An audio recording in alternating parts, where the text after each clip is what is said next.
कुमारी आयुषी जैन, सुपुत्री जैन, संतोष जैन अशोकनगर से, अनिल कुमार जी, अंशुल जी, सुरभि पांडे इंदौर से, डॉक्टर मुकेश जैन, श्रीमती राजकुमारी जैन भोपाल से, विपिन जैन, श्रीमती श्वेता जैन, सुपुत्र श्री विमल कुमार जैन रायपुर से, सौरभ जी अग्रवाल, सुपुत्र अशोक अग्रवाल नोएडा से। इन्होंने अपने आप को गुणायतन के निर्माण निधि के रूप में संबद्ध करके जीवन को धन्य किया है। तालियां बजाकर इनका अभिनंदन करें और भावना भाएं कि हम भी शीघ्रता से गुणायतन से जुड़ सकें। निर्माण मित्र के रूप में आज श्रीमती राजेंद्र कुमार जी जैन नाहर, श्रीमती अंगूरी जैन जबलपुर से संबद्ध होकर के अपने जीवन को धन्य कर पा रहे हैं। बहुत बहुत साधुवाद।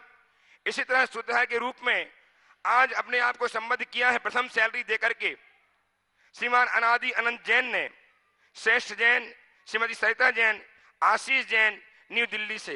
ये आए, गुरुदेव के चरणों की अभिवंदना करें, आशीर्वाद प्राप्त करें और इनका सम्मान करने के लिए सादर आमंत्रित हैं श्रीमान नेमिचंद जी जैन, शमशाबाद ट्रस्टी गुणायतन। साथ में सिद्धार्थ जी आए और इनका सम्मान करके गुणायतन के गौरव को संवर्धित करें। स्तंभ के रूप में ऑनलाइन संबद्ध होकर के जीवन को स्वर्णिम बनाया है श्रीमती उषा जैन, धर्मपति श्री एनसी जैन गाजियाबाद ने। आपकी तालियां वहां तक संप्रेषित होंगी, गाजियाबाद तक जाना चाहिए कि उनके सम्मान में तालियां बजाई जा रही हैं। निर्माण नायक के रूप में शुद्धार से अपने आप को अपग्रेड किया है श्रीमती पद्मावती जी, धर्मपत्नी स्वर्गीय प्रकाश चंद जी जैन, श्री प्रदीप कुमार जी, प्रवीण कुमार जी, संजीव जैन आगरा से। इनके इस सम्मान को लेने के लिए उपस्थित होंगे श्रीमान आशीष जी, सरिता जी जैन दिल्ली से। इन्होंने जो चेक लाकर उन्होंने दिया है, आशीष जी, सरिता जी आइए आगे आइए। इनका सम्मान करने के लिए सुधीर जी बिलाला साहब ट्रस्टी गुणायतन इंदौर से एवं श्रीमान प्रकाश चंद जी शेठी रांची से आए और सम्मान करके गुणायतन गौरव को संवर्धित करें। आइए आइए आइए सामने आइए सिकता से। और आज वैभव, सोनल जी, सानवी जी, दित्वी जी दिल्ली ने, आइए सिकता से आ जाइए, गुरुदेव के चरणों की अभिवंदना कीजिए, आशीर्वाद लीजिए और हमारे सम्मान को स्वीकार करके गुणायतन गौरव को वृद्धिंगत कीजिए। श्री नई दिल्ली संबद्ध हुए हैं, करतल ध्वनि करके इनका मान सम्मान करें और शीघ्र से मंदिर गुरुदेव के श्री चरणों में आकर के नमोस्ते अर्पित करके आशीर्वाद प्राप्त करें। इनका सम्मान करने के लिए श्रीमती चंद्रिका जी पाटनी, मंत्री गुणायतन रांची एवं श्रीमान भरत जी लट्ठे, हेमंत जी लट्ठे ह्यूस्टन यूएसए एवं बेलगांव से। श्रोमणी संरक्षक गुणायतन श्रीमान भरत जी लट्ठे, हेमंत जी लट्ठे श्रोमणी संरक्षक गुणायतन का सम्मान करके गुणायतन गौरव को संवर्धित कर रहे हैं। आपकी तालियां निरंतर बजती रहें। श्रीमान विपिन जी जैन, शोभा जी जैन ने यह अनुपम कृत्य करके अपने जीवन को स्वर्णिम बनाया है।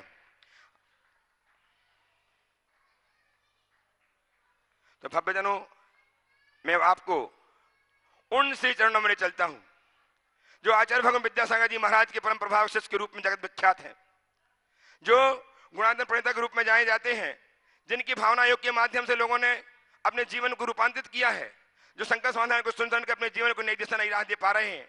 ऐसे श्री चरण जिनके संपर्क में आकर के हम समृद्ध होकर अपने जीवन को धन्य कर पाते हैं, ये बत्ताम्र समय के रूप में जगत विख्यात है। बाद में ऑनलाइन प्रश्न बाद में लिए जाएंगे, ध्यान रखें। पहले प्रश्न के लिए उपस्थित कर रहा हूं श्रीमान महेंद्र कुमार जी जैन, प्रमिला जी जैन, आहार सिद्ध क्षेत्र टीकमगढ़ के अध्यक्ष, यशस्वी अध्यक्ष आए और अपना प्रश्न प्रस्तुत करके समाधान प्राप्त करें। तैयार रहें सुश्री पलक निश्चल जैन राकेश जी के साथ, रूपेश जी, ब्रह्मचारी रूपेश जी के छोटे भाई बहन। मेरा प्रश्न है, अपने असाता कर्म के उदय से हमारे अपने दूर हो जाते हैं, छल कपट भी करते हैं, अपमान भी करते हैं, ये जानते हुए भी कि ऐसा होता ही है, मन में संकल्प विकल्प आने पर हमें क्या करना चाहिए? देखिए, ऐसा बहुतों के साथ होता है और जब कभी भी ऐसा अनुभव हो, मन में क्षमता धारण करना चाहिए। आपने पूछा है क्षमता धारण करने के लिए हम क्या करें, अपने मन को अशांत होने से कैसे बचाएं। कर्मोदय का विचार करो और ये सोचो ये तो केवल निमित्त है, मेरे साथ इस तरह का जो छल कपट या इस तरह का दुर्व्यवहार किया है, ये केवल दुर्व्यवहार नहीं, मेरे कर्म काटने का निमित्त बनकर आया है। यदि इतनी सी चीज हम सोच लें और अपने विचार में ले आए तो हमारी स्थितियां बदल सकती। नमोस्तु महाराज। उपस्थित हो सुश्री पलक। नमोस्तु महाराज, आहार जी पधारे। हाँ बिल्कुल। पलक निश्चल के साथ जो राकेश जी के पुत्र पुत्री हैं और रूपेश भैया के ब्रह्मचारी रूपेश भैया के भाई बहन हैं, तैयार हैं श्रवण संरक्षक श्रीमान भरत जी, हेमंत जी लट्ठे, ह्यूस्टन एवं यूएसए एवं बेलगाम से। नमोस्तु महाराज जी, मेरे और मेरे परिवार की तरफ से नमोस्तु नमोस्तु नमोस्तु। कभी कभी देखने में आता है कि छोटे बच्चे माता पिता को जवाब दे रहे हैं, बड़े बच्चे माता पिता को घर से अपमानित करके बाहर निकाल रहे हैं। इस तरह से माता पिता का बच्चों के कारण तिरस्कार किया जाता है। हम बच्चे अभी से क्या करें कि माता पिता के उपकारों को जीवन भर याद रख सके, उनकी सेवा कर सके और उनका गौरव हमेशा बढ़ाते रहे। गुरुदेव, माता पिता का गौरव बढ़ना चाहिए। बहुत बहुत सुंदर सवाल इस बच्चे ने किया। निश्चित उन माँ बाप को उस घड़ी घोर कष्ट होता है जब वो अपने ही बच्चों की उपेक्षा और तिरस्कार के पात्र बनते हैं। बड़े घर से बाहर का रास्ता दिखाते हैं और छोटे सीधे जवाब देकर उनका मुंह चिढ़ाते हैं। ये दोनों चीज़ें अच्छी नहीं हैं। तुमने पूछा हम अभी से ऐसा क्या करें कि माता पिता का सम्मान रख सकें। पहली बात, उसके लिए माता पिता के प्रति श्रद्धा हो। ये सोचो कि मेरे इस जीवन के निर्माण में माता पिता का बहुत बड़ा स्थान है। वे हमारे जन्मदाता हैं, वे हमारे जीवन दाता हैं, वो हमारे संस्कार दाता हैं। अगर माँ बाप नहीं होते तो हमें जन्म कहाँ से मिलता? यदि माँ बाप ने हमारा लालन पालन नहीं किया होता तो हमें जीवन कहाँ से मिलता? और माँ बाप ने यदि हमें ठीक संस्कार नहीं दिए होते तो आज हम जो कुछ हैं वो कहाँ बने होते? यदि व्यक्ति अपने माता पिता के ऋणों का स्मरण करे तो कभी उनकी उपेक्षा या तिरस्कारपूर्ण व्यवहार कर ही नहीं सकता। मुश्किल ये है कि बच्चे बड़े होने के बाद माँ बाप को भूल जाते हैं, उनके उपकारों को भूल जाते हैं। उपकारों को भूल जाने के कारण उनके प्रति जैसी श्रद्धा और भावना होनी चाहिए वो भी समाप्त हो जाती है। नतीजा वह सब कुछ घटता है जो आज देखने में आ रहा है। इसलिए माँ बाप के उपकारों को हमेशा याद रखें। यदि उनके उपकारों को हम याद रखेंगे तो जीवन में कभी ऐसा कुछ नहीं होगा। इसलिए हर बच्चों को देखो, हम किस संस्कृति में पले बड़े लोग हैं जहाँ हमारे लिए कहा गया मातृ देवो भव, पितृ देवो भव, अतिथि देवो भव। सुबह से आँख खोलते ही हमें सत्यम बद्ध धर्मम चर की उक्ति पढ़ाई जाती थी और साथ साथ हमें ये पाठ पढ़ाया जाता था कि माँ को माँ की तरह मत देखो, उसे एक देवता के रूप में देखो। पिता को केवल पिता के रूप में मत देखो, उन्हें भगवान के रूप में देखो। यदि ये श्रद्धा हृदय में बैठ जाए तो कभी ऐसी स्थिति निर्मित नहीं हो सकती। और माँ बाप को भी चाहिए कि वो अपना व्यवहार इस तरह का रखे कि बच्चों के लिए वो एकदम भगवान स्वरूप हो जाए। उपस्थित हो श्रोमणी सुरक्षा गवायतन श्रीमान भरत जी ह्यूस्टन यूएसए से, श्रीमान हेमंत जी उनके भाई हेमंत जी लट्ठे बेलगाम से। नमस्ते महाराज जी। कहाँ गया था? बोले हट गया कागज। बोलो आप प्रश्न बोलो। हाँ बोलिए महाराज जी, मैं थोड़ी सी इंफॉर्मेशन देके बाद में प्रश्न पूछना चाहता हूँ, अगर सम्मति हो तो।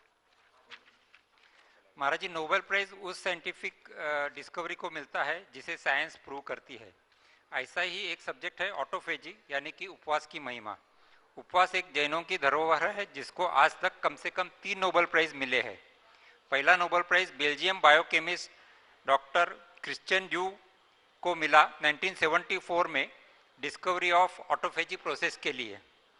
बाद में दूसरा नोबेल प्राइज इसी सब्जेक्ट में डॉक्टर योशिनोरो ओसुमी जापानीज साइंटिस्ट को मिला 2016 में discovery of intermittent fasting can cure many diseases, ऐसा उन्होंने डिस्कवर किया।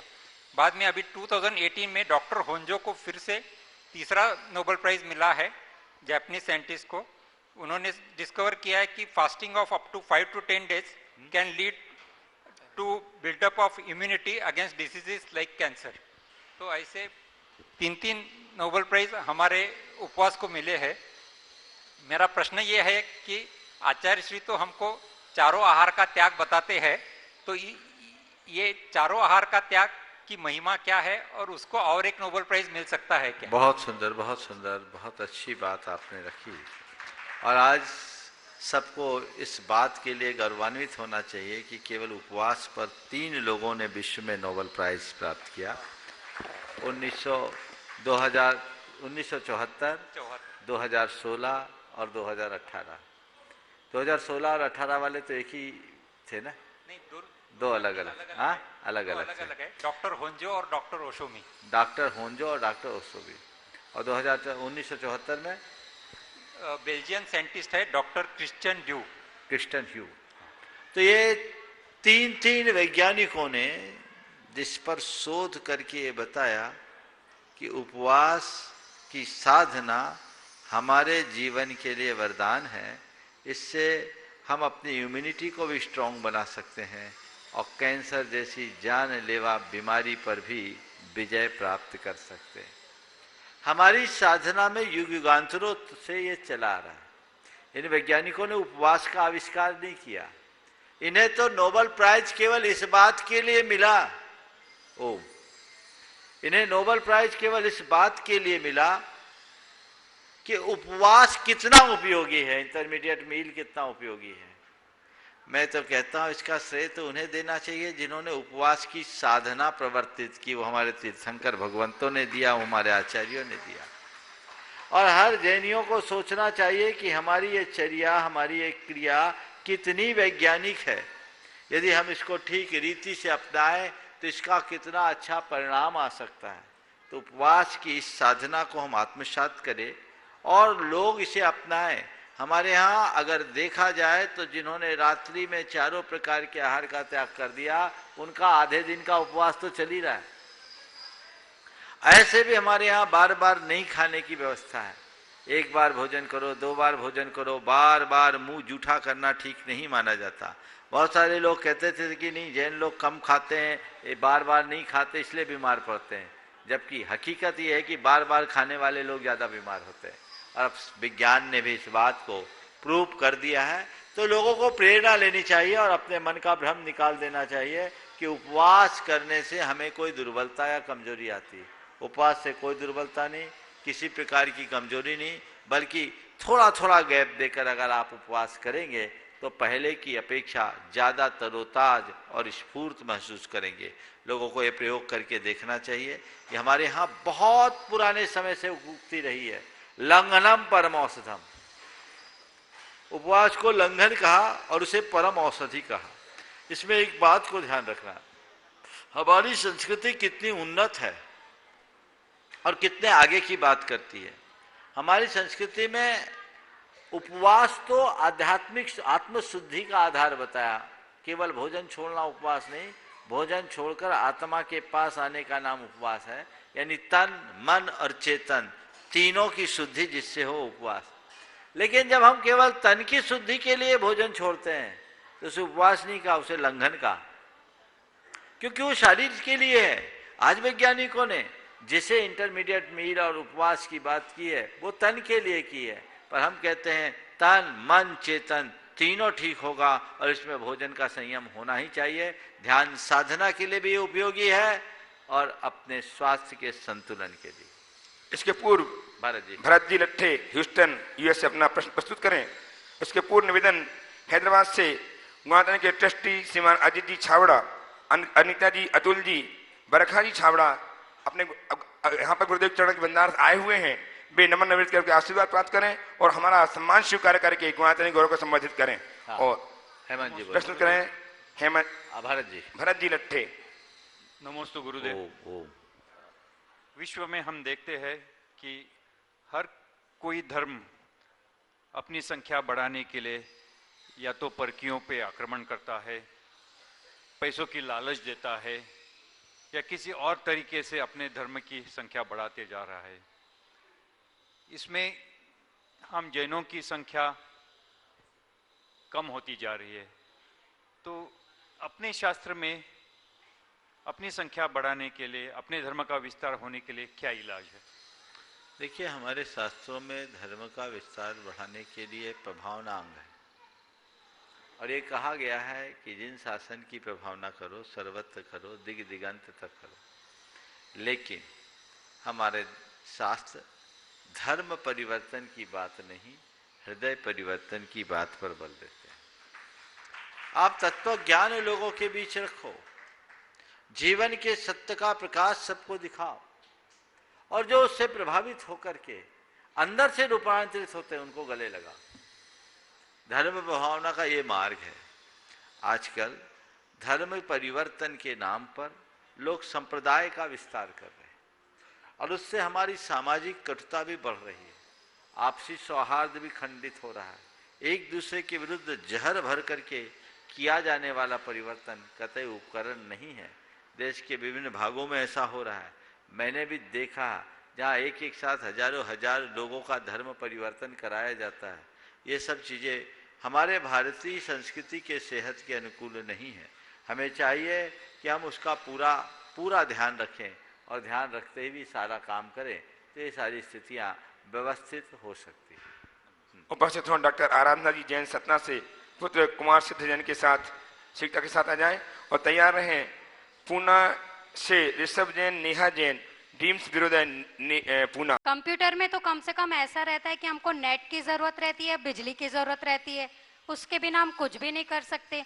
मगर आपके अंतरंग में जो प्रश्नों के उत्तर चमकते हैं, ना उसे नेट की जरूरत है ना बिजली की जरूरत है। ऐसे श्री प्रमाण सागर महाराज जी के चरणों में एवं अरय सागर महाराज जी के चरणों में 3 बार नमोस्तु नमोस्तु नमोस्तु। महाराज श्री, मेरा ये प्रश्न है कि पेड़ होता है और उसमें अपने आप कभी कभी फूल झर जाते हैं या कोई तोड़ के ले जा लेता है, फिर भी वो पेड़ मुस्कुराते हुए उसका अफसोस नहीं करता और नए फूल देने के लिए तैयार हो जाता है। और हम लोगों के पास यदि कुछ होता है और जरा सा छूट जाता है तो हम लोग सारा जीवन रोते रहते हैं। तो महाराष्ट्र हम पेड़ की तरह किस प्रकार बने कि जो कुछ छूट जाए तो हम उस पर पछताए नहीं और पेड़ की तरह बने। सबसे पहली बात तो आपने जो कही बिल्कुल सही कही कि पेड़ के साथ छूट जाए, नष्ट हो जाए या छुला लिया जाए तो भी पेड़ मुस्कुराता है। पता है पेड़ क्यों मुस्कुराता है? कोई बता पाएगा? पेड़ क्यों मुस्कुराता है? क्या नहीं? उसकी जड़ नीचे तक रहती है, वो पूरा। पेड़ इसलिए मुस्कुराता है, बिल्कुल सही बोला और बहुत कुछ सही बोला। पेड़ इसलिए मुस्कुराता है क्योंकि उसे अपने जड़ों पर भरोसा होता है। कोई मुझे कितना भी लूटे मैं हरा भरा हो जाऊंगा क्योंकि मेरी जड़ मजबूत है। तुम्हें भी अपने जीवन की जड़ों पर भरोसा हो जाए तो तुम समय के हर आघात को मुस्कुराते हुए झेलने में समर्थ हो जाओगे। हर आघात को मुस्कुराते हुए झेल सकते हो और झेलो, ये हमारा धर्म कहता है। मुस्कुराहट के साथ झेलने का अभ्यास बनाए। यदि हम ऐसा करेंगे तो निश्चित रूप से सफल हो सकेंगे। उपस्थित हो पुणे से। हाँ दीप बोलो। नमोस्तु महाराज जी, मैं पूछना चाहता हूँ कि जब हम कुएं में कोई बाल्टी को डालते हैं तो पहले वो खुद झुकती है, फिर पानी उससे मतलब पानी को फिर लेके ही वो बाहर आती है। तो वैसे ही जब आज के युग में जैसे हम लोग कभी सोचते हैं झुकने का, तो यदि हम लोग झुक गए तो सामने वाले व्यक्ति आजकल ऐसे होते हैं कि वो और हमको नीचे दबा देते हैं और फिर ऐसे दबा देते हैं कि हम कभी उससे उभर ही नहीं पाते हैं। तो महाराज जी, क्या आज झुकना सही है कि वो पहले का काल अलग ही था? देखो, नहीं झुकना चाहिए पर बाल्टी की तरह झुको। बिना झुके तो भर नहीं सकोगे। लेकिन पता है बाल्टी झुकती है और पानी लेकर कब निकलती है? जब रस्सी से बंधी होती, डोर से जुड़ी होती। तुम अपनी निष्ठा की डोर से जुड़े रहो। जितना झुकना है झुको, तुम्हारा कुछ नहीं बिगड़ेगा। हमेशा कुछ भर के लाओगे। लेकिन जिसकी डोर ही टूटी है, जिसकी रस्सी टूटी है, उसको तो डूबना ही है।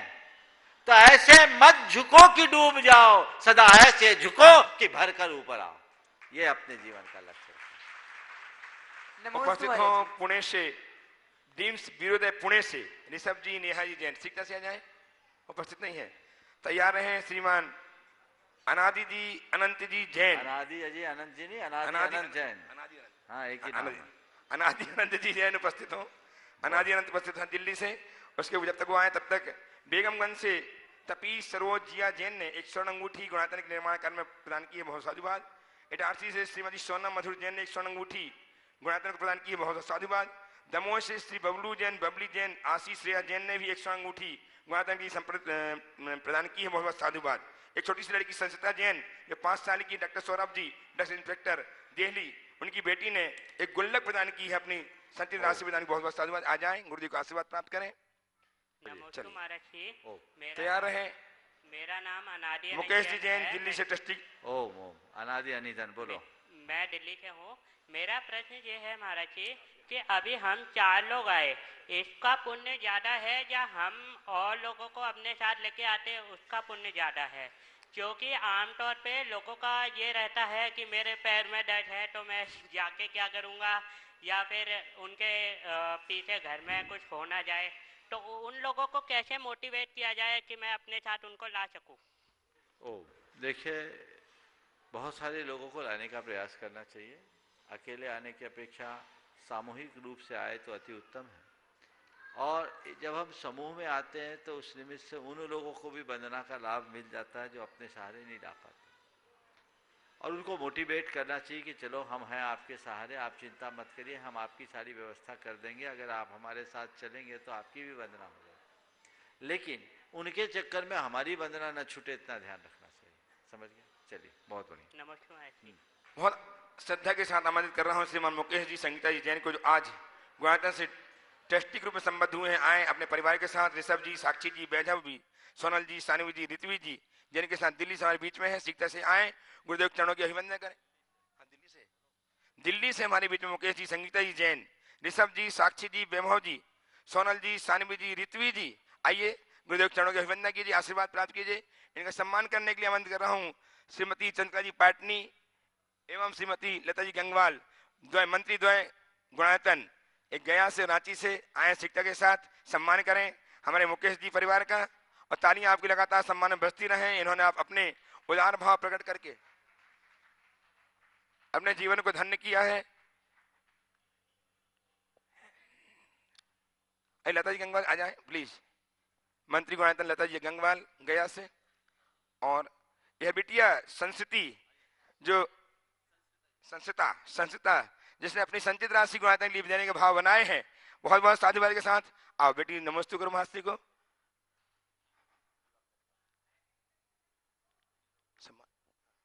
गुल्लक प्रदान करेंगी गुणायतन की मंत्री द्वय लता जी एवं चंद्रिका जी पाटनी को। कर दो, क्वेश्चन कर लो। चलो, आप प्रश्न करेंगे? मुकेश जी प्रश्न करें, प्रश्न करने के लिए प्रस्तुत हो। मुकेश जी प्रश्न प्रस्तुत करेंगे अपना, आइए जी प्रश्न कीजिए भाई। प्रश्न करेंगे आप? हाँ, बच्ची का सम्मान करेंगे। आइए बेटा, संस्था आइए। मुकेश जी प्रश्न कीजिए। अच्छा, आइए। इस बेटी ने भाव प्रकट करके, देने के भाव प्रकट करके आप हमको चेताया है कि देने में कितना। दूसरी बार अपने संचित धन को गुणायतन में प्रदान कर रही। बहुत बहुत साधुवाद, तालियां बजाएं बच्ची के लिए। इसको ज्यादा आशा के लिए आपके करतल ध्वनि होती रहनी चाहिए। और प्रश्न करने, प्रश्न भी बेटी प्रश्न भी करेगी। तैयार रहें। शुभम जी बिलाल नहीं कर रहे, शुभम जी बिलाला, अस्मिता जी बिलाला, इंदौर से ट्रस्टी गुणायतन तैयार रहेंगे। आइए, चलिए बेटा प्रश्न कीजिए। चलिए, शुभम जी, अस्मिता जी बिलाला, इंदौर तैयार रहे। श्रीमान सुधीर जी के साथ सुधीर जी के पुत्र वधु इंदौर से ट्रस्टी गुणायतन। नमस्ते महाराज जी। हाँ। मेरा प्रश्न ये है, मेरे माँ पापा ने मुझे भक्तांबर के 30 काप सिखा दिए हैं, मुझे 48 काप सीखना है। वो बोलता है कि उससे चमत्कार होता है, ऐसा होता है महाराज श्री? बहुत अच्छी बात है, तुमने 30 काव्य सुन लिए। पहले तो मैं कहूँगा कि पूरे 48 सीखो, और उससे चमत्कार होता है। मालूम क्या चमत्कार होता है? भक्तामर पढ़ लेने वाले का जीवन चमक जाता है। समझ गए? आदिनाथ भगवान की स्तुति की थी आचार्य मानतुंग ने, तो भक्तामर ऐसा स्तोत्र है जो हमारे जीवन को अमर बनाता है। समझ गए? इसलिए जरूर पढ़ना। उपस्थित हो श्रीमान शुभम जी बिलाला, अस्मिता जी बिलाला, ट्रस्टी गुणायतन श्री सुधीर जी के साथ इंदौर से। तैयार रहे। प्रीति राजीव बड़कुल दमोह से, प्रीति जी राजीव जी बड़कुल दमोह मध्य प्रदेश से। शिक्षक से जाए मंच के निकट। नमस्ते महाराज जी। आप किसी का अच्छा करते रहो, फिर यह होता है कि वह आपको बेवकूफ समझने लगता है, ऐसा क्यों? देखिए, अच्छा करने पर लोग तुम्हें बेवकूफ समझते हैं तो समझने दो, कम से कम बेवकूफ ही समझते हैं। तुम्हें चोर तो नहीं समझते, बुरा करोगे तो चोर समझेंगे, समझ गए? तो हम अच्छा करें, हमें अच्छा करना है, ये ना देखें कि लोग उसे किस रूप में ले रहे हैं, समझ गए? एक वाक्य कहता हूं, हम कुछ अच्छा करें ये हमारा पुरुषार्थ है, और दुनिया के लोग उसे अच्छा माने ये हमारा भाग्य है। मेरे भाग्य में बदा क्या है मुझे नहीं पता, पर मुझे क्या करना है इसका मुझे पता होना चाहिए और है। तो हमें अच्छा करना है, और अच्छा ही करके, न केवल अच्छा करना है, अच्छा करके अच्छा बनना है, तभी हम अपने जीवन को सफल और सार्थक बना सकें। उपस्थित हो अस्मिता प्रीति राजीव बड़कुल नमस्ते महाराज जी। मेरा प्रश्न यह है, राजनीति नौकरी है या सेवा? अगर सेवा है तो नेता लोग भारी तनख्वाह क्यों लेते हैं, और अगर यह नौकरी है तो फिर इसकी शैक्षणिक योग्यता क्या है और इसके इम्तिहान कहाँ होते हैं? ये सवाल तो नेताओं से पूछना चाहिए, समझ गए? अब उनके ही हाथ में कानून है, और वो कानून को चाहे जो रूप दे सकते हैं। हालांकि इसके दोनों पहलू हैं। उसे एक सेवा के, नौकरी तनख्वाह के रूप में नहीं देखना चाहिए, न दिया जाना चाहिए। उन्हें एक वृत्ति के रूप में देखना चाहिए कि जो व्यक्ति अपना पूरा जीवन देश की सेवा के लिए लगाया है, तो उसका भी भरण पोषण होता रहे, उसका घर परिवार चलता रहे। इस भाव से यदि उसे कुछ मानदेय दिया जाए तो बुरा नहीं है। लेकिन आज सबको पता है कि राजनीति में क्या होता है, और लोग उसके परिणाम को भी जान रहे हैं। शैक्षणिक योग्यता का जहाँ तक सवाल है, ये जरूर होना चाहिए, पर क्या कहें, हमारे देश में तो ऐसा भी हुआ, अंगूठा छाप व्यक्ति शिक्षा मंत्री बन गया है। तो ये चीज़ें हैं, ये हमारे लिए विचित्र सवाल बनकर खड़ा होता है, और देश में समय समय पर इस पर बहस होते रहते हैं। हालांकि इसका कोई परिणाम अभी तक पक्का सामने नहीं आ पाया। उपस्थित हम प्रीति जी राजीव जी बड़कुल दमोह से तैयार हैं श्रेष्ठ जैन दिल्ली से। सुधीर भी श्रेष्ठ सुधीर भी पूछेंगे। अच्छा महाराज जी, 2021 जा रहा है, कहीं से कहीं तक 21वां नहीं रहा। हाँ। हम ऐसा आशीर्वाद चाहते हैं कि कम से कम 2022 अच्छा जाए, हम सबके लिए समृद्धि बने। बिल्कुल, हर दिन को अच्छा करो, हर दिन को अच्छा बनाने की कोशिश करो, हर वर्ष अच्छा होगा। नमस्ते। हाँ। ओ आइए प्रीति राजीव जी बड़कुल दमोह से तैयार हैं श्रेष्ठ जैन दिल्ली से। महाराज श्री के चरणों में नमोस्तु नमोस्तु नमोस्तु। समय से पहले और भाग्य से अधिक कभी किसी को कुछ नहीं मिलता, फिर भी मनुष्य जरूरत से ज्यादा समय से पहले प्राप्त करना चाहता है। ऐसा क्यों महाराज? ऐसा इसलिए कि इस सत्य पर भरोसा नहीं, जीवन भर उस सत्य को झुटलाने की कोशिश में लगा रहता है। जिसे जीवन के परम सत्य पर विश्वास होता है, वो जीवन में कभी ऐसा नहीं कर पाता। नमोस्तु महाराज जी। आइए दिल्ली से श्रेष्ठ जी जैन और तैयार हैं गुणायतन की गुणायतन मंत्री श्रीमती चंद्रिका जी पाटनी रांची से ट्रस्टी गुणायतन। नमोस्तु महाराज श्री, मेरा नाम श्रेष्ठ जैन है। मैं ये पूछना चाहता हूँ कि आध्यात्मिक दृष्टि से तो हमारा अंतिम लक्ष्य मोक्ष है, किंतु लौकिक दृष्टि से हमें अपना लक्ष्य कैसे चुनना चाहिए? क्योंकि एज अ स्टूडेंट कई बार हम एक लक्ष्य चुनते हैं तो हमें कई लक्ष्यों को नकारना पड़ता है, क्योंकि हमारे पास समय निश्चित होता है।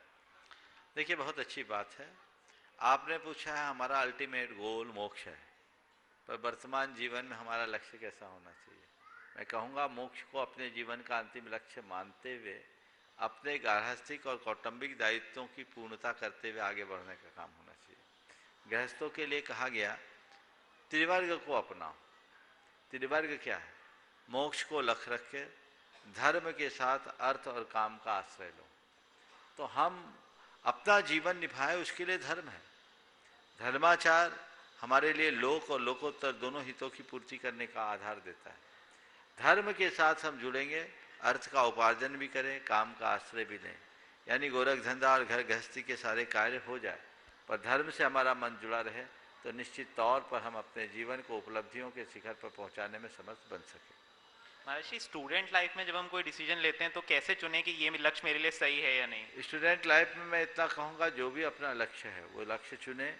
पहले देखें कि हमें किस दिशा में जाना है, और जिस दिशा में हम जाना चाहते हैं उसकी पृष्ठभूमि क्या है, हमारी पारिवारिक पृष्ठभूमि क्या है, हमारी फाइनेंशियल पोजीशन क्या है, इन सब चीज़ों को देखें और उसके बाद स्टेप बाय स्टेप करें। पर एक बात को ध्यान रखें, हमारे किसी भी लक्ष्य की पूर्ति में अगर अधर्म है तो हम उससे बच के रहें। नमस्ते महाराज। उपस्थित हो सुश्राविका चंद्रिका जी पाटनी रांची से मंत्री गुणायतन एवं ट्रस्टी गुणायतन। तैयार हैं श्रीमती श्रुति जैन व्रती नगरी पिंडरई से। नमोस्तु महाराज श्री। महाराज श्री, मेरी तरफ से और रांची वालों की तरफ से दोनों मुनिराजों के चरणों में नमोस्तु नमोस्तु नमोस्तु। महाराज श्री, व्यक्ति अपने मन पर जीत हासिल कर ले तो पूरी दुनिया पर जीत हासिल कर लेता है, तो अपने मन पर जीत हासिल कैसे करे? सारा सवाल ही तो इसी का। पूरा जीवन बीत जाता है मन को जीतने में, और मन पर जीत हासिल कैसे करे? कहा जाता है मन के जीते जीत है, मन के हारे हार। मन को जीतने के लिए 4 उपाय बताता हूँ। मन को जीतना चाहते हैं तो 4 उपाय हैं। सबसे पहली बात, मन को मोड़ना सीखें। क्या करें? मन को मोड़ना सीखें। मन को मोड़ना मतलब जब मन में कोई आवेग उद्वेग आ रहा है उस समय मन के साथ बहुत फोर्स जुड़ा होता है। उस समय उसे एकदम रोक पाना बहुत मुश्किल होती है। जैसे तेज रफ्तार से गाड़ी चल रही हो, एकाएक ब्रेक लगा दें तो क्या होगा? गाड़ी पलट जाएगी। तो क्या करो? धीरे से गाड़ी को टर्न करके स्पीड को मेंटेन कर लो और गाड़ी रोक दो, मन रुक जाएगा। तो पहली बात है कि मन को मोड़ना सीखें। मन को मोड़ने की क्षमता और कला हमारे अंदर विकसित होनी चाहिए। जो अपने मन को मोड़ने में समर्थ हो जाता है वो अपने जीवन में बहुत अधिक आगे बढ़ सकता है। मोड़ने का मतलब मन को कुछ ऐसे कार्यों में लगा दें जिससे मन का उद्वेग शांत हो, उसका डायरेक्शन बदल दे, उसकी दिशा को बदल दे। फिर दूसरी बात, मन को बदलना सीखे। मन को बदलने का मतलब क्या है? मन में किसी बात को लेकर बड़ी इच्छा और आकांक्षा उत्पन्न हो रही है जिसकी प्राप्ति के लिए मन अंदर से बेचैन है, परेशान है। और जब मन बेचैन हो रहा है, परेशान हो रहा है तो हमें उद्वेलित कर रहा है। अगर हम उस समय कुछ तत्व ज्ञान के बल पर मन को समझाने में समर्थ पा लिए तो अपना मन बदल जाता है। कई बार ऐसा होता है किसी चीज को लेकर आप बहुत परेशान हैं, बाद में आ जाए नहीं अब नहीं चाहिए, बोले क्यों? मन बदल गया। मन बदल गया। तो मन को मोड़ना सीखना और मन को बदलना सीखना। आप लोग अपने शब्दों में बोलते हैं मूड चेंज हो गया, मूड बदल गया।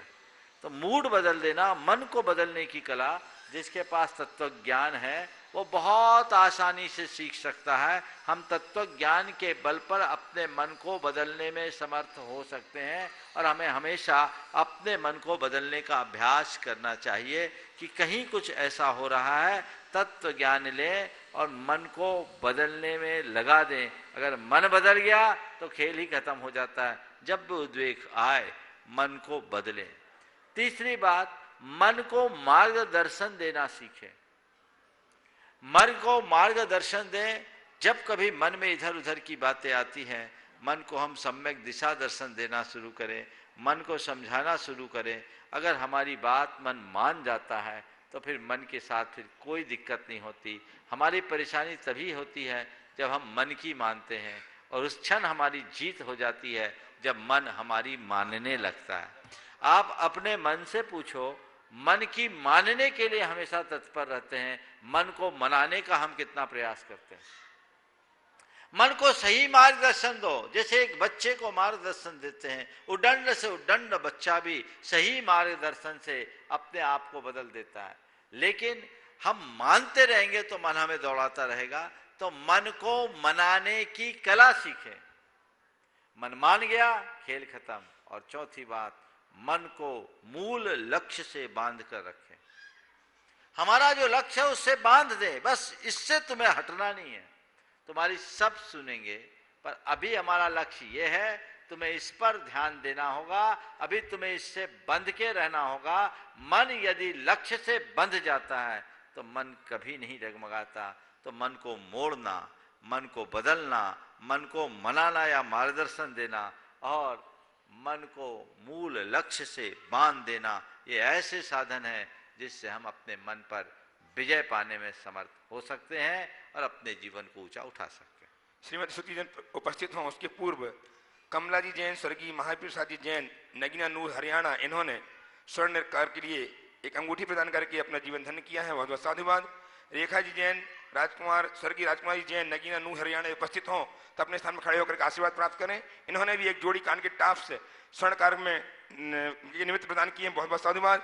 ऐसे ही बिमला जी, राजेश जी, मनीष जी, बंस, यश, अर्चना जैन, कोमल जैन, पूनम जैन, साहिबाबाद गाजियाबाद, इन्होंने लगभग 36 ग्राम स्वर्ण चूड़ की 4 चूड़ियां गुणातन के स्वर्ण कार्य के लिए प्रदान की। बहुत बहुत साधुवाद। उनसे निवेदन शीघ्रता के साथ गुरुदेव के चरणों में आए, अपना आशीर्वाद प्राप्त करें और इनका सम्मान करने के लिए श्रीमती चंद्रिका जी पाटनी एवं श्रीमती लता जी गंगवाल गया मंत्री गुणायतन दोनों का सम्मान करेंगी। बिमला जी, राजेश जी, मनीष जी, बंश जी, यश जी, अर्चना जी, कोमल जी जैन, पूनम जी जैन, साहिबाबाद गाजियाबाद से। बहुत सुंदर। तालियां बजाकर अभिनंदन करें। इन्होंने अपने बहुत अच्छे भाव प्रकट किए, बहुत बहुत साधुवाद। और प्रस्तुत हो श्रीमती श्रुति जैन पिंडरई से। तैयार रहें श्रीमान अरविंद कुमार जी सिंघई परिवार भगवा से। ओ इस साइड आ जाओ, इधर आओ, इधर।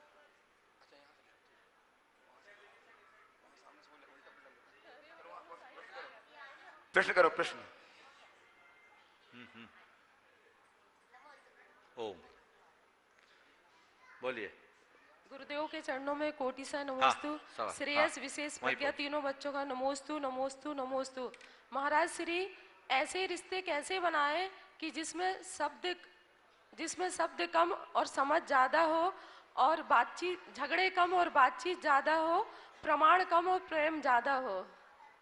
ऐसे रिश्ते कैसे बनाए जिसमें शब्द कम और समझ ज्यादा हो, झगड़े कम और बातचीत ज्यादा और प्रमाण कम और प्रेम ज्यादा हो। ऐसे प्रमाण कम और प्रेम ज्यादा हो। मैं तो एक ही बात कहता हूँ, एक दूसरे की भावनाओं को समझने की क्षमता जिसने विकसित कर ली, उसके रिश्ते में स्वाभाविक मधुरता प्रकट होती है और उनका जीवन निश्चित धन्य होता है। चलिए नमोस्तु माता जी। अच्छा बोलिए माता जी। लालचंद जी, सुरेंद्र कुमार जी। गुरुदेव, मेरा आपके चरणों में बारंबार नमोस्तु नमोस्तु, मेरे परिवार सहित सारे पर दोनों महाराजन को। हे गुरुवर, मैं आपसे ये जानना चाहती हूँ कि मेरे मन में दृढ़ता नहीं रहती, मैं बहुत कोशिश करती हूँ, मेरा कल्याण कैसे होगा। मैं फिसल जाती हूँ गुरुदेव, चाहे 6 महीना हो जाए, चाहे साल भर हो जाए, मगर दृढ़ता ना रुकती मेरे मन। दृढ़ता को प्राप्त करना है तो बार बार स्वाध्याय करो और प्रवचन सुनो। अपने लक्ष्य को अपने सामने रखो कि मुझे ये करना है, मुझे ये करना है, मुझे ये करना है। ऐसा करने से मन में दृढ़ता आ जाएगी। आशीर्वाद। बहुत सुंदर। उपस्थित हो आस्का जैन खरगापुर से, पूर्व छात्रा प्रथा स्तरीय। आस्का जैन खरगापुर शिक्षा से आए। अरविंद कुमार जी संघई परिवार भगवा शिक्षा से पहुंचे हैं, नहीं है कोई। वीर जैन, बालचंद जैन और उपस्थित है श्रीमान सुखदेव जी, विद्युत प्रवर सुखदेव जी सागर से अपना प्रश्न प्रस्तुत करके आए। वो समय बहुत निकट है जबकि हम गुरुदेव की निरंतर हाथों में रहने वाली पिछका के प्रवर्तन होते देखेंगे। तारीख होगी 19, दिन होगा रविवार, समय होगा दोपहर का 1 बजे का। और जब हम देखेंगे दोनों गुरुराज द्वय अपनी पिछका प्रवर्तन कर रहे होंगे, कौन सौभाग्यशाली होगा जैसे गुरुदेव की पिछका संयम का उपकरण प्राप्त होगा और कौन देने वाला होगा। इस सब अद्भुत सबको देखने के लिए आप ध्यान रखें। 19 तारीख दिन रविवार दोपहर 1 बजे से कार्यक्रम यहीं इसी मंच पर आयोजित है। आप समय पर उपस्थित होकर के धर्म लाभ लें। पंडित प्रश्न पूछें। महाराज जी नमोस्तु नमोस्तु नमोस्तु। महाराज जी 4 लाइन में उसी में यानी उत्तर देना है आपको। कंचन सी काया, काया में पंछी की माया, माया से ही संसार, सुख दुख भोगता अपार, चाहता आजादी, पर एक पिंजरा छोड़ दूसरे में होता कैदी। ये भगवान कब तक चलता रहेगा जीवन ऐसे? एक पर्याय बदलते हैं, दूसरे में पहुंच जाते हैं, फिर वही चलता है। जब तक मन में माया समाई रहेगी यही चलता रहेगा। माया की छाया से जीवन का सफाया, उससे अपने आप को बचाए। चलिए नमोस्तु महाराज। गुरुदेव, कुछ ऑनलाइन प्रश्नों के माध्यम से कार्यक्रम को मैं गति प्रदान करूंगा। उसके पूर्व एक ऐसी सूचना मैं आपको देने जा रहा हूं। प्रतिमा ग्वालियर परिसर में अवस्थित चंद्रप्रभ जनालय में पूर्णिमा के दिन बृहस्पति स्थान धारा हुआ करती है। और संयोग देखिए, इस बार 2 पूर्णिमा है, 18 और 19 तारीख को पूर्णिमा है और 18 19 को 2 प्रोग्राम है। 18 तारीख ग्वालियर के टेस्टियों का अधिवेशन है, 19 तारीख को गुरुदेव के संयोगकरण पिछिका का परिवर्तन है। उस दिन दोनों दिन गुरुदेव के आशीष से हमें आशीष मिला है कि उस दोनों दिन बृहद सांध्यारा करेंगे। तो भगवान चंद्र स्वामी के मस्तकों पर ही बृहद सांध्यारा जो 50 मिनट की लगभग हुआ करती है, गुरुदेव के मुख से उच्चरित होंगे वे मंत्र, बीज मंत्र, और हम कर पाएंगे सांध्यारा। इस अनूठे कार्यक्रम में आप दोनों ने उपस्थित होकर के धर्म लाभ अवश्य लें। गुरुदेव ऑनलाइन प्रश्नों के माध्यम से मैं इसको गति प्रदान कर रहा हूं। बिनौली बागपत से नितिन जी जैन आपके चरणों में बारंबार नमोस्तु करते हुए जानना चाहते हैं कि गुरुदेव, हमारे यहाँ बड़ी कहावत प्रसिद्ध है कि ईख में घुसने के बाद, उधर देखो, ईख के खेत में घुसने के बाद गन्ना पसंद नहीं आता। तो महाराज श्री, मेरी शंका यह है कि जब हमें अच्छी चीज अधिक मात्रा में मिलती है तो हमें उसकी कद्र नहीं होती। इसके विपरीत जब घटिया चीज कम मात्रा में मिलती है तो हम उसकी बहुत कद्र करते हैं। ऐसा क्यों महाराज श्री? पहला वाक्य क्या बोला आपने, फिर से बोलिए। ईख है। ईख में घुसने के बाद गन्ना पसंद नहीं आता। ईख के खेत में घुसने के बाद गन्ना पसंद नहीं आता, अर्थ क्या हुआ भैया? ईख और गन्ना में तो अंतर नहीं है। तो ईख के खेत में घुसने के बाद गन्ना पसंद नहीं आता, मतलब क्या हुआ? बहुत सारी भारी मात्रा में होता है ना इसका भारी मात्रा में होता है, जो बहुत ज्यादा बहुतायत में होती है। चलो उदाहरण ठीक नहीं दिया, नीचे का लाइन, नीचे की पंक्ति क्या है वो बोलो। तो महाराज श्री, जब हमें अच्छी चीज अधिक मात्रा में मिलती है, अच्छी चीज अधिक मात्रा में मिलती है तो हमें उसकी कद्र नहीं होती। इसके विपरीत जब घटिया चीज कम मात्रा में मिलती है तो हम उसकी बहुत कद्र करते हैं। ऐसा क्यों? ये सवाल है, बहुत अच्छा सवाल है। अच्छी चीज अधिक मात्रा में मिलती है तो हम उसकी कद्र नहीं करते, और घटिया चीज हमको जब अधिक मात्रा में मिलती है तो हम उसे फिर भी बहुत कद्र करते हैं। ऐसा क्यों? ये स्वाभाविकता है। जो चीज़ें जितनी सुलभ होती है उसका मूल्य उतना कम हो जाता है, और जो चीज़ें जितनी दुर्लभ होती है उसका मूल्य और महत्व उतना अधिक होता है। हमेशा गुणों का संख्या के साथ संबंध जुड़ा होता है। तो चीज़ें दुर्लभता से जो प्राप्त होती है उसका ही महत्व होता है, इसलिए हमें हमेशा दुर्लभता को बना के रखना चाहिए। गुरुदेव, मनीष जी चौधरी जयपुर से आपके चरणों में नमन अर्पित करते हुए आपसे आशीष चाहते हैं। आचार्य गुरुवर विद्यासागर जी महाराज के 50वें आचार्य पदारोहण वर्ष को इस वर्ष गुरु वंदना वर्ष के रूप में पूरे भारत में मनाया जा रहा है। आचार्य श्री के राष्ट्र को के विभिन्न क्षेत्रों में दिए गए अवदान को रेखांकित करके पूजन वंदन का कार्यक्रम पारस और शुभारती जैसे राष्ट्रीय चैनलों पर विश्व के 125 देशों में दिखाया जा रहा है। गुरुदेव, हम पूरी लगन के साथ इस कार्य को अधिकतम अच्छी तरह से किस तरह दिखा सकें, इसके लिए आशीर्वाद चाहते हैं एवं सुझाव भी चाहते हैं। देखिए, बहुत अच्छी बात है। ये हम लोगों का बड़ा सौभाग्य है कि गुरुदेव के 50वें मुनि दीक्षा दिवस के बाद उनके 50वें आचार्य पद प्रतिष्ठा महोत्सव को धूमधाम से संपन्न कर रहे हैं। पूरे देश में बड़ा उल्लास और उमंग है। हमें ऐसे महान गुरु की छत्र छाया मिल रही है। उनसे जुड़े हुए आयोजन, गुरु वंदना का कोई भी निमित्त है, हम सबके लिए बहुत अनुकरणीय है, और ऐसे आयोजनों में हमें सहभागिता देनी चाहिए। आपने विभिन्न धार्मिक चैनलों के माध्यम से इस तरह के प्रचार प्रसार की बात की है, बिल्कुल होना ही चाहिए। बहुत सारी कार्य योजनाएँ बन रही है, लोग अपने स्तर पर कर रहे हैं। मैं भी अभी इस पर विचार नहीं किया हूँ, लेकिन इसका स्वरूप अच्छे से अच्छा बनाना चाहिए। समय पर मार्गदर्शन दूंगा। गुरुदेव, रीठी कटनी से मयूरी ग्रीस जैन आपके चरणों में बारंबार नमोस्तु करते जानना चाहती हैं कि गुरुदेव, मोह खत्म होते ही खोने का डर भी निकल जाता है। मोह खत्म होते ही खोने का डर, हाँ, फिर चाहे कोई वस्तु हो, रिश्ता हो या जिंदगी, बस दौलत का मोह क्यों खत्म नहीं होता?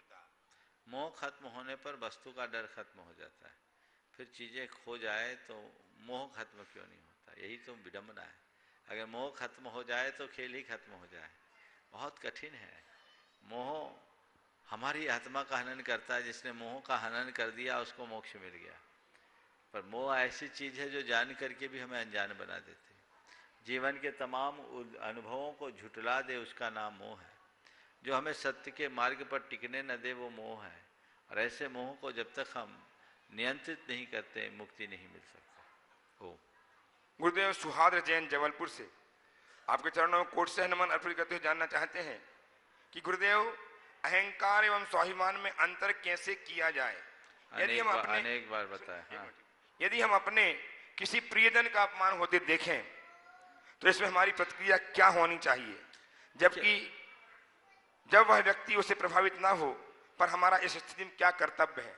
देखिए, अहंकार और स्वाभिमान अलग चीज है। वैयक्तिक जीवन में हमें अहंकार का पोषण बिल्कुल नहीं करना चाहिए और स्वाभिमान को कभी खंडित नहीं होने देना चाहिए। यहाँ जो बात की गई कि हमारे किसी प्रिय जन का कोई अपमान कर रहा हो, वह उससे अप्रभावित है, उस घड़ी हम क्या करें?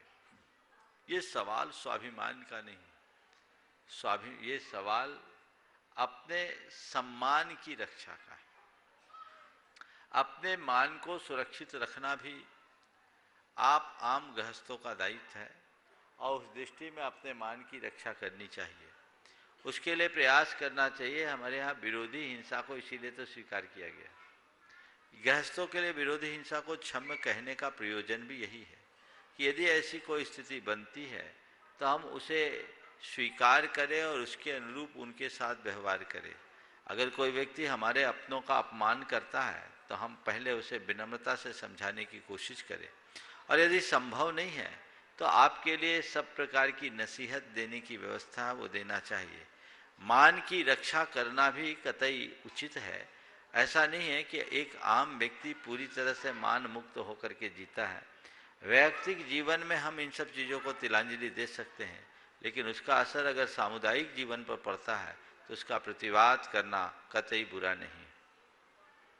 गुरुदेव पीलू जैन ललितपुर से, आज भगवान नवीनाथ का केवल ज्ञान कल्याणक है, जानना चाहते हैं केवल ज्ञान रूपी लक्ष्मी की पूजा कौन सी होती है और कैसे करते हैं?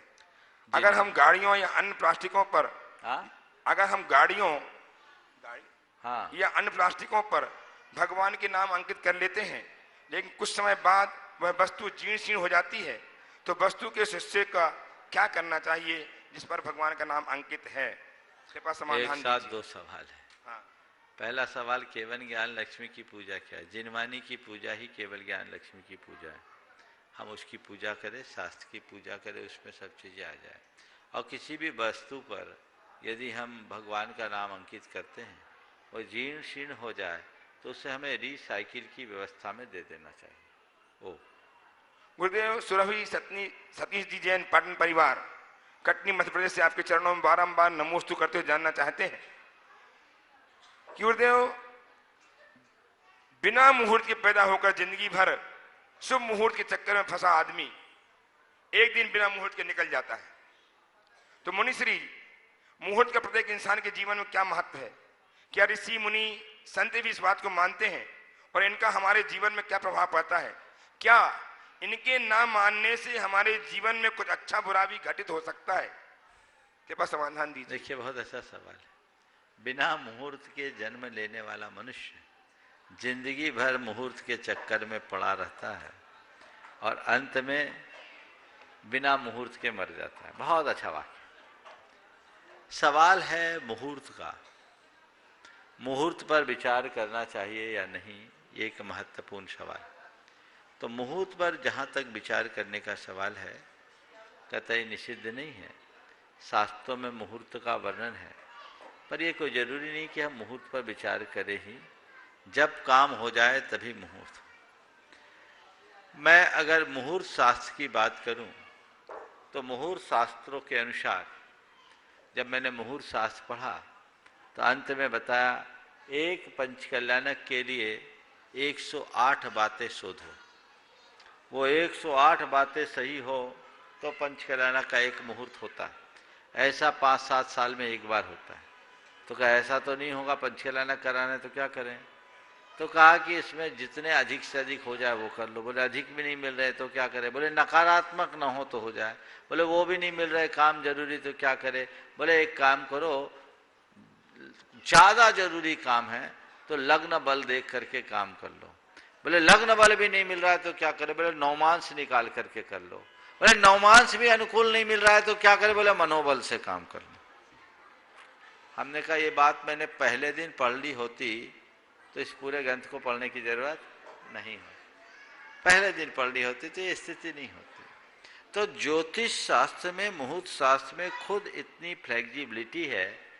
तो मैं आपको इस आधार पर कहूँगा, जिसका मनोबल ऊंचा है उसे किसी मुहूर्त की जरूरत नहीं है, लेकिन जिनका मनोबल कमजोर है वो मुहूर्त देखते हैं तो कोई बुरा नहीं है।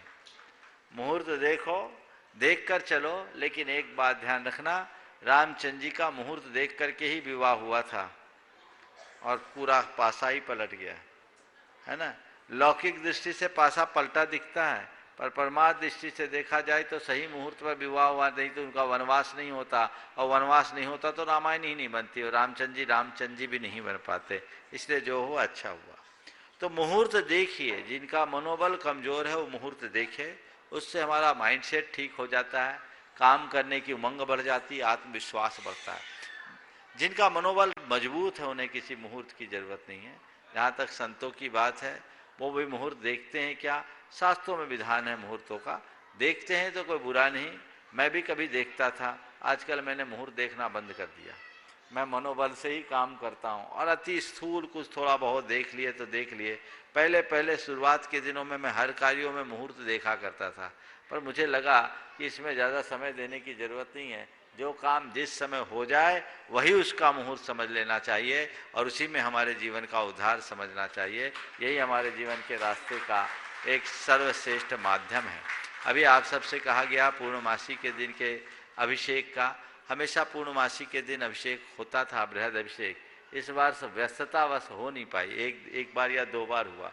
ये अच्छा निमित्त है। आज मुझसे निवेदन किया गया, महाराज जी पिछी परिवर्तन हो रहा है और पूर्णमासी भी है, और इस बार डबल पूर्णमासी है, क्यों ना बृहद शांति धारा हो।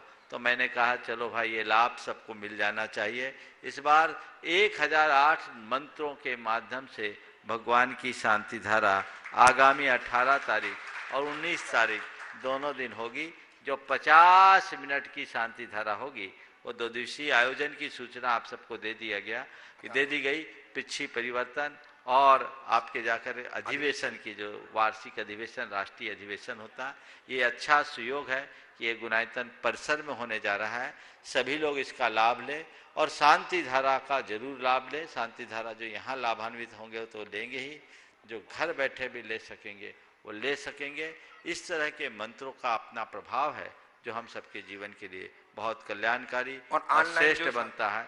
इसका पूरा का पूरा लाभ लें। समय आप सबका ऑनलाइन जो संधारण यहीं पर मैं विराम ले रहा हूँ। परम पूजा ऑनलाइन जो संधारण करवाना चाहें वे अभी संपर्क कर लें। 18-19 को ऑनलाइन संधारण करवाने का सौभाग्य आपके समक्ष है।